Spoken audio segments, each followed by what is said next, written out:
Sudah latihan sejak seminggu lalu. Timnas Bahrain lewat pelatihnya targetkan 4 poin di laga lawan Jepang dan Indonesia. Dragan Talajic, Jepang semoga bisa kami tahan, Indonesia akan kami permalukan. Sampai terkaget-kaget. Begini reaksi Alex Pastor yang tidak menyangka hak siar laga Indonesia versus Australia diperebutkan 150 negara. Alex Pastor, demi apapun, animo segila ini baru saya temukan bersama Indonesia. Update market value skuad timnas kian meroket, bahkan 2 kali lipat lebih mahal dari skuad Irak. Media Irak kian optimis Indonesia lolos Pildun 2026. Supporter Irak, ayo Indonesia, kita sama-sama ke Piala Dunia.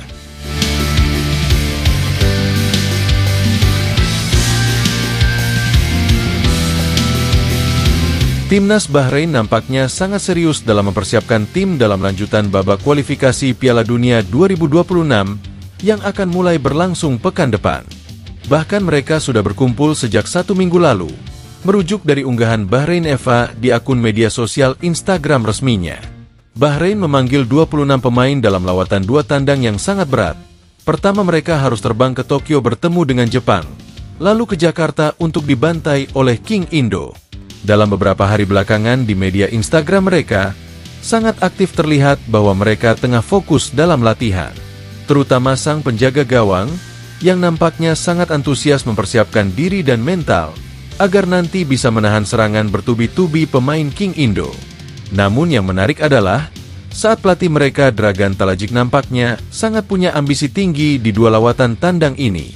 Meskipun secara kekuatan di atas kertas mereka akan mudah dihancur leburkan oleh Jepang, namun beliau berani memasang target 1 poin di Tokyo. Padahal di kandang sendiri tahun lalu mereka dibantai Jepang 0-5, bisa-bisanya masang target curi poin di kandang Jepang. Namun tentu itu tidak salah, apalagi memang pemain mereka sudah lebih awal berkumpul, dan itu bisa membentuk chemistry lebih baik lagi. Selain itu, mereka juga sempat membuktikan diri sebagai King Asia Barat di Piala Teluk kemarin, dengan berhasil menjadi juara di sana. Mereka menyingkirkan tim-tim seperti Arab Saudi, Irak, dan Qatar.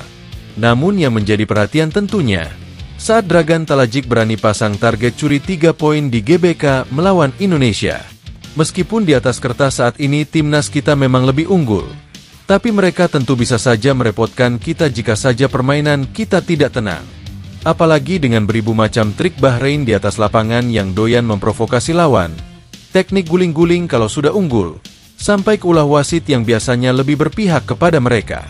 Indonesia harus pandai betul memainkan ritme permainan nantinya, tidak mudah terpancing pemain Bahrain dan bermain secara taktikal.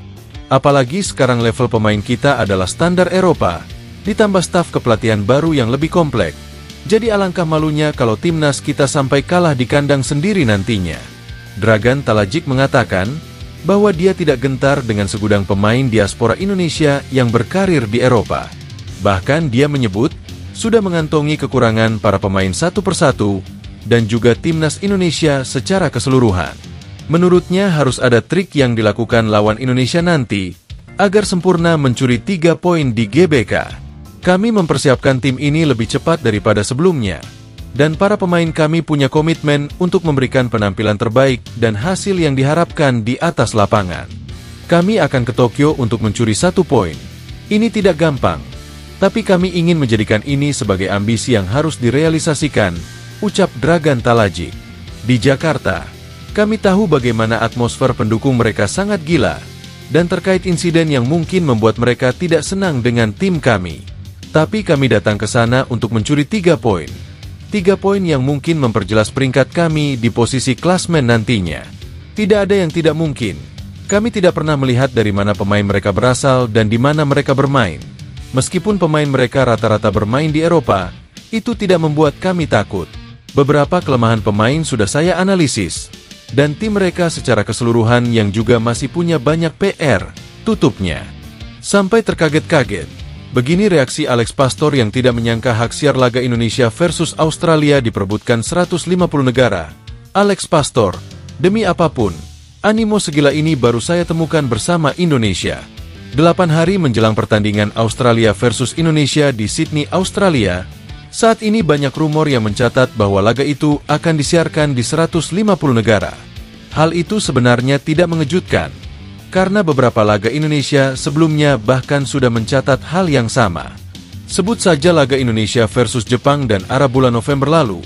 Saat itu ada sekitar 140 negara yang menyiarkan laga itu di negara mereka, kecuali mungkin Malaysia yang sedikit gak senang.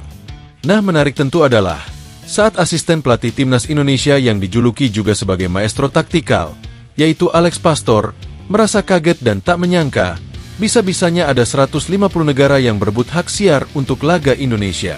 Kalau kita pribadi sudah jelas dan paham bahwa kecintaan masyarakat Indonesia kepada sepak bola sangatlah luar biasa besar.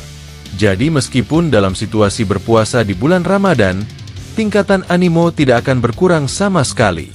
Selain itu, masyarakat Indonesia juga terkenal dengan netizennya yang sangat aktif di media sosial. Jadi siapapun yang bahas tentang timnas, pasti akan dinotis oleh netizen Indo. Alex Pastor menyebut, kalau hal semacam ini tidak ada di negaranya sendiri Belanda. Dengan kata lain, hal ini baru dia dapatkan di Indonesia. Karena tentu, jika ditonton hampir semua negara di dunia, Indonesia akan jadi sukses jadi bahan pembicaraan banyak orang. Apalagi nanti jika Indonesia berhasil menang lawan Australia, gue sendiri yakin itu beritanya pasti kemana-mana, mungkin sampai langit ketujuh dan antariksa. Hal itulah yang membuat Alex Pastor semakin takjub dengan Indonesia. Selain supporter yang gila sepak bola, netizen Indo juga sangat aktif di media sosial. Bagaimana bisa Anda menyaksikan pertandingan itu di bahkan hampir seluruh dunia? Saya baru mendengar hal semacam ini di Indonesia, dan ini sangat fantastis, ucap Alex Pastor. Tentu, saya sangat senang berada di sini dengan keramahan supporter dan dukungan mereka yang sangat luar biasa. Kami akan peragakan permainan yang menarik nanti, dan semoga kami berhasil memberi hasil yang maksimal, tutupnya. Update market value skuad timnas kian meroket, bahkan 2 kali lipat lebih mahal dari skuad Irak. Media Irak kian optimis Indonesia lolos Pildun 2026. Supporter Irak, ayo Indonesia, kita sama-sama ke Piala Dunia. Dengan bergabungnya 3 pemain diaspora kemarin, praktis saat ini membuat skuad nilai timnas Indonesia naik drastis. Di level ASEAN sendiri sudah jelas dan pasti, kalau King Indo jadi tim termahal. Bahkan Dik Malai gak ada apa-apanya. Apalagi proses naturalisasi mereka sekarang ditentang oleh pemerintahnya sendiri. Namun yang menarik adalah, saat media Irak coba buat rangkuman soal nilai skuad Irak versus Indonesia, yang ternyata perbedaannya cukup signifikan. Bahkan hampir 3 kali lipat saat ini. Ini juga menjadikan Indonesia naik drastis secara pasaran. Nilai skuad Irak sendiri saat ini di 10 jutaan euro, dan Indonesia di 30 jutaan euro, yang tentu jelas juga berkat penambahan nilai pasar Emil, Dean James, dan Joey Pelupesi. Namun saat ini, market value dari Messilgers masih jadi yang tertinggi di timnas Indonesia, disusul Emil, Kevin Dix, dan lain-lain. Hal itu membuat media Irak dan supporter Irak mengatakan, kalau Indonesia harus berada di Piala Dunia 2026. Bahkan mereka berdoa untuk Irak dan Indonesia sama-sama lolos ke Piala Dunia 2026. Wah, gimana pendapat kalian guys? Jangan lupa tinggalkan komentar kalian di bawah.